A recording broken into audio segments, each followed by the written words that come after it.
طبعا هذا جهاز خدمة العملاء، وبيجي يخدمني يكلمني وأرسل الرجال علي.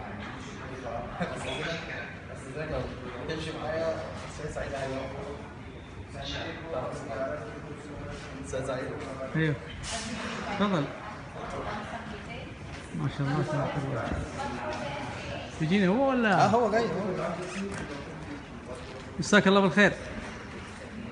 السلام عليكم. عليكم السلام، كيف حالك؟ كيف حالك استاذ سعيد؟ يا اخي ما خليتونا شيء نفكر فيه، ما شاء الله عليكم. الله يخليك. ما شاء الله ما شاء الله ما شاء الله. الله يخليك. يعني حاب اي مساعدة من عندي؟ لبيك؟ حاب اي مساعدة من عندي؟ والله سلامتك، انا عجبتني هذه خدمة العملاء صح؟ نعم خدمة العملاء. اي بدل ما يروح المراجع للريسبشن انت طال عمرك تجي على هيئة ايباد وتخلص معه. نعم ان شاء الله. الله يبيض وجهك، شاكر لك حبيبي. سعيد من الناس اللي هي يعني العملاء المتميزين عندنا في تسلم يعني. تسلم تسلم، ما الله قصرت. يخليك. فرصة سعيدة حبيبي. انا اللي اسعد استاذ. الله يومك سعيد ان شاء الله. تسلم يا قلب الله. السلام عليكم. يومك سعيد. انت